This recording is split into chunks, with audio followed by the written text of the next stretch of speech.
EVM हटाओ, EVM हटाओ, EVM हटाओ, ईवीएम हटाओ, ईवीएम हटाओ, ईवीएम हटाओ, ईवीएम हटाओ, ईवीएम हटाओ, ईवीएम हटाओ, ईवीएम हटाओ।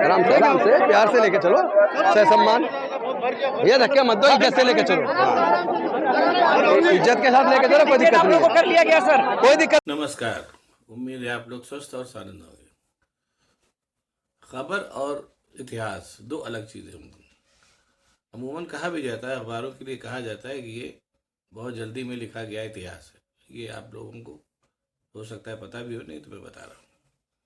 असल में होता क्या है कि कोई घटना घटती है और अमूमन जो अखबार होते हैं वो उस घटना के बारे में रिपोर्ट कर देते हैं, लेकिन वो जो घटना किसी समय घटी होती है, उस घटना के घटने के पहले बहुत कुछ ऐसा घटा होता है जिसको डिटेल में जानने के बाद ही आपको लगेगा कि वो जो घटना अभी घट रही है उसके पीछे दरअसल क्या कारण थे। ये एक मोटी बात होती है। जैसे फॉर एग्जाम्पल मैं एक छोटा सा एग्जाम्पल देता हूँ। अब पुरानी बात तो है लेकिन बहुत पुरानी नहीं है, आप समझ सकते हैं। उत्तर प्रदेश और उत्तराखंड पहले एक राज्य हुआ करते थे, जो बाद में दो राज्यों में बंट गए। आप किसी से भी पूछ लीजिए अमूमन कि वो दो राज्यों में क्यों बंट गए, तो वो बहुत सी बातें बताएगा, लेकिन जो मुख्य वजह थी उनके दो राज्यों में बंटने की वो मैं आपको बता रहा हूँ। आप लोगों को मुझसे याद होगा कि जब मुलायम सिंह की सरकार थी, मायावती और मुलायम सिंह की सरकार हुआ करती थी, 92-93 की बात है।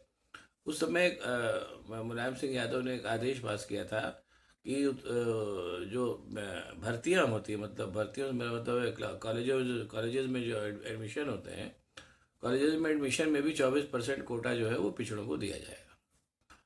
अब उसके बाद से ही उत्तराखंड में पहाड़ को अलग राज्य बनाने का आंदोलन एकदम जोर पकड़ गया। पहले भी ये आंदोलन चल रहा था, लेकिन बहुत धीमी गति से, और उसमें अमूमन वही सब तर्क दिए जाते थे कि पहाड़ों अगर अलग राज्य हो जाएगा तो ठीक से पहाड़ अलग का अलग से विकास होगा। सब तमाम बातें छोटी मोटी कही जाती। मुख्य चीज़ ये थी कि पहाड़ों में और उत्तर प्रदेश में दो बातें हैं। पहाड़ में जो पहाड़ का जो एरिया है, मतलब उत्तराखंड का, उसमें जो है अमूमन या तो सवर्ण है या फिर दलित है। पिछड़ी वर्ग की मतलब जनसंख्या वहाँ बहुत ही कम है। और जबकि उत्तर प्रदेश में जो आज की तारीख में उत्तर प्रदेश में, उसमें एक अलग बात है, वहाँ पर यहाँ पर दलित भी है, पिछड़े भी है, सवर्ण भी है। तो पहाड़ के लोगों में एकदम से ये बात हुई कि पहले तो चूंकि एक राज्य था, तो ये हुआ कि जो उत्तर प्रदेश के जो पिछड़े हैं वो सब बहुत बड़ी संख्या में पहाड़ के क्या नाम है कॉलेजों में लाके प्रवेश ले लेंगे और पढ़ाई लिखाई शुरू करेंगे, जिससे पहाड़ के लड़कों को पढ़ने का अवसर कम मिलेगा। और जबकि पहाड़ के लड़के जो है वो पढ़ने को लेकर के काफ़ी कॉन्शियस हमेशा से थे, अभी भी हैं। इस मामले ने इतना तूत पकड़ा कि आखिरकार वो उत्तर प्रदेश और उत्तराखंड दो अलग राज्य बन गया, और अब तो जो है सो देख ही रहे हैं। यही स्थिति होती है। यही स्थिति जो है वो लगातार चलती रहती है।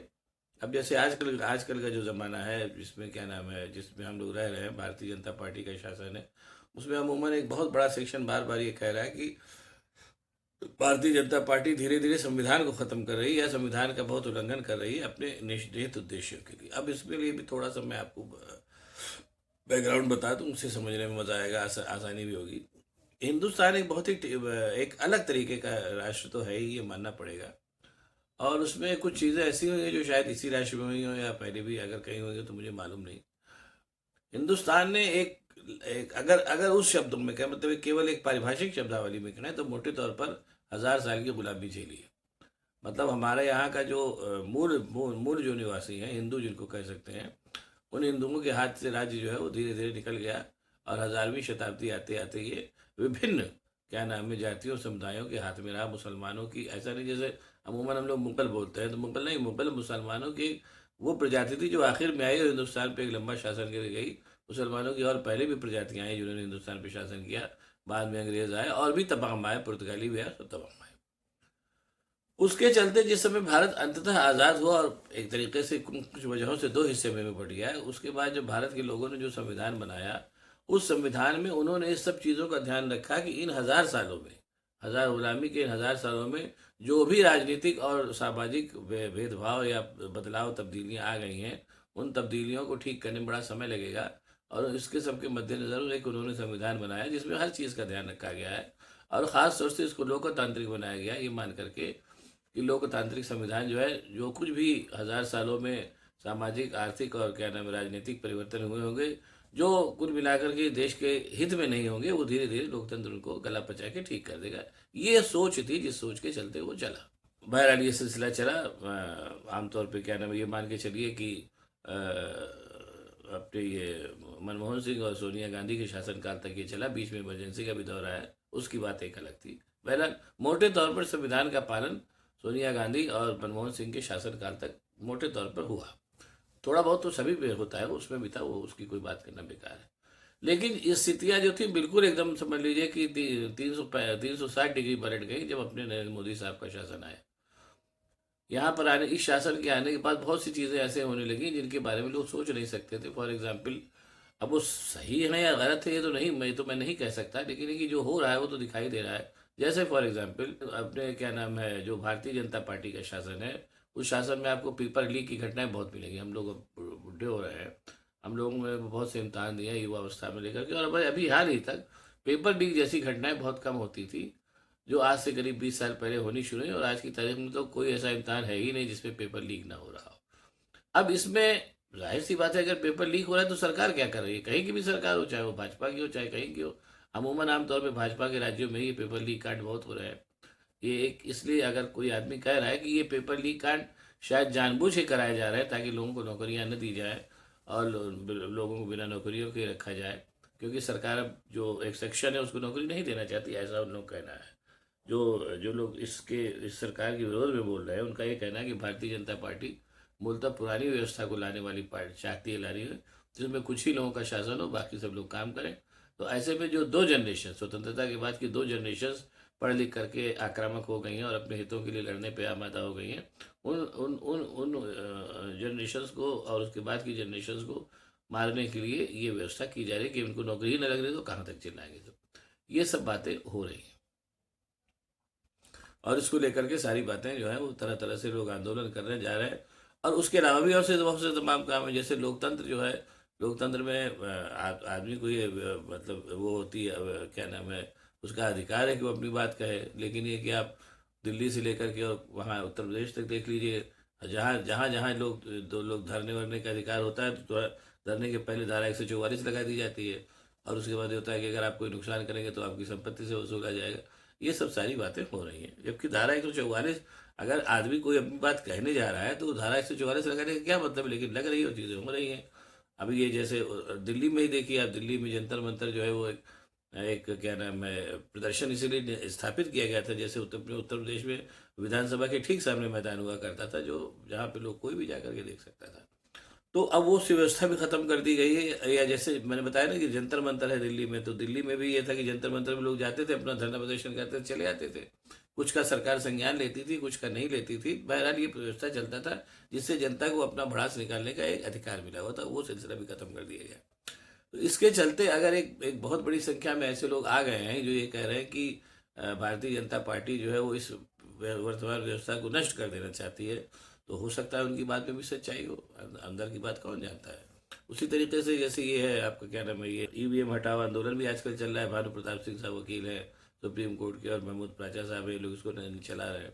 और ये आंदोलन जो है खासतौर से जब से अब की जो पिछला चुनाव हुआ है, जिसमें ये रहा था कि जिसमें रह रहा था कि मतलब भारतीय जनता पार्टी की हालत बहुत ज़्यादा ख़राब है, अमूमन दिखाई दे रहा था। लेकिन उसके बावजूद जो है भारतीय जनता पार्टी 3 राज्यों में फिर से उसने अपनी सरकार बना ली। तो कहीं ना कहीं ये संदेह जो था और बलवती हो गया कि कहीं ना कहीं ईवीएम में कुछ गड़बड़ी है। और वो इस 3 चुनावों के बाद ही जो है ईवीएम हटाओ आंदोलन और जोर पकड़ता जा रहा है। हर जगह उसके धरना प्रदर्शन, ये सब सारी बातें हो रही हैं और तरह तरह से सेमिनार ये सब ये हो रहे हैं।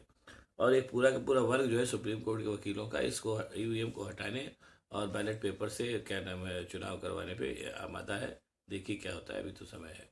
और इसको लेकर के बाकायदा सुप्रीम कोर्ट में भी मामला पेंडिंग है। देखिए उसमें क्या क्या नया चुनाव क्या आता है। तो अब उसमें भी अब यहीं से मैं एक बात शुरू करूँगा, क्यों आज का ये जो मैं बोल रहा हूँ उसके पीछे की वजह क्या है। जैसे जितनी भी, एक पहली चीज़ तो ये है कि जो भी क्या नाम है वो है जितने भी वो हैं बड़े जो मतलब मुख्य मीडिया घराने हैं, जिनको मुख्य धारा मीडिया कहते हैं और आजकल की भाषा में उसको गोदी मीडिया कहते हैं, उन्होंने तो कुछ दिखाना बंद ही कर दिया है। और अब यूट्यूब पे तरह तरह के नए चैनल आ गए हैं जो सारी बातें दिखा रहे हैं इसलिए जनता के ऐसा नहीं कि उसको कुछ मालूम नहीं, सब मालूम सब है। अब उसमें भी दो ये जो यूट्यूब चैनल है, इसमें भी दो तरीके के चैनल है। एक तो चैनल ये है कि जो अमूमन मुख्य तौर पे केवल खबरें दिखाते हैं, ज़्यादातर चैनल ऐसे ही हैं जो मुख्य तौर पे खबरें दिखाते हैं और बहुत अच्छे चल रहे हैं, इसमें कोई शक नहीं है। और वो बहुत अच्छा काम भी कर रहे हैं, इसमें भी कोई शक नहीं। मैं तो बहुत से चैनल देखता रहता हूँ, एक तरीके से रिटायर्ड आदमी हूँ, और इसमें मुझे मुझे बहुत से चैनल बहुत अच्छे लगते हैं, इसमें मुझे कोई शक नहीं है। और उसी तरीके का लेकिन कुछ चैनल ऐसे हैं जो जो सैद्धांतिक बातें होती हैं, जो मतलब राजनीति के जिस दौर से हम गुजर रहे हैं उसमें जो सैद्धांतिक बातें, जैसे मसलन जैसे मैंने बताया कि भारतीय जनता पार्टी इस लोकतंत्र को ही खत्म कर देना चाहती है, ये एक तरीके से सैद्धांतिक बात है। इस तरीके की जो सैद्धांतिक बातें हैं उन पर फोकस करने वाले चैनल अभी कुछ ही हैं। जैसे मैंने अभी कुछ दिन पहले बताया था कि ध्रुव राठी ये काम कर रहे हैं, और उसी तरीके से आज ही मैंने एक चैनल देखा, दो बोल करके है, बहुत अच्छा चैनल है। और वो जो है वो जो लोकतंत्र को लेकर के जो सारे के सारे आंदोलन चल रहे हैं, उसमें एक दिल्ली में वो हुआ था, क्या नाम है, संगोष्ठी हुई थी, जिसमें बहुत बहुत से बढ़िया बोलने वाले लोग आए थे। उस संगोष्ठी को जो है वो बाकायदा पूरा कवर किया गया है उस चैनल में। तो इस तरीके के चैनल भी जो है वो देखे जाने चाहिए। आप लोगों के लिए, आप लोग देख भी रहे होंगे, ऐसा नहीं है। मैं उसके भी एक आपको क्या नाम है, एक वीडियो आपको दे रहा हूँ, आप लोग देखिएगा उसको भी, बहुत अच्छा चैनल है, इसमें कोई शक नहीं। और मुझे ऐसा लगता है व्यक्तिगत तौर पर कि आज की तारीख में चैनल्स को जो सैद्धांतिक समस्याएं उठ रही हैं भारतीय क्या नाम गणराज्य के भीतर से, उन पर ज़्यादा फोकस करना चाहिए। वो अलग बात है कि उनको तैयार उसकी वीडियो तैयार करने में और चीज़ों करने में कुछ ज़्यादा ही मेहनत की जरूरत पड़ेगी, लेकिन ठीक है, ज़्यादातर लोग मेहनती हैं, कर ले जाएंगे। शुरू करें तो अच्छी बात है, हालांकि शुरू तो हो ही गया, ऐसा नहीं है कि नहीं शुरू हुआ है, लेकिन थोड़ा और ये प्रवृत्ति बढ़े तो और जनहित में होगी। बाकी अगर आप लोगों को मेरा वीडियो पसंद आया हो तो उसको लाइक करिए, शेयर करिए, साथ ही साथ मेरे चैनल को सब्सक्राइब करिए। और आज जो मैं एक वीडियो भेज रहा हूँ आपको, उस वीडियो को भी देखिएगा, साथ ही साथ उस चैनल को भी आप लोग देखते रहा करिएगा। मुझे तो बहुत अच्छा लगा, आप लोगों की जैसी मर्जी हो। बहुत बहुत धन्यवाद, नमस्कार।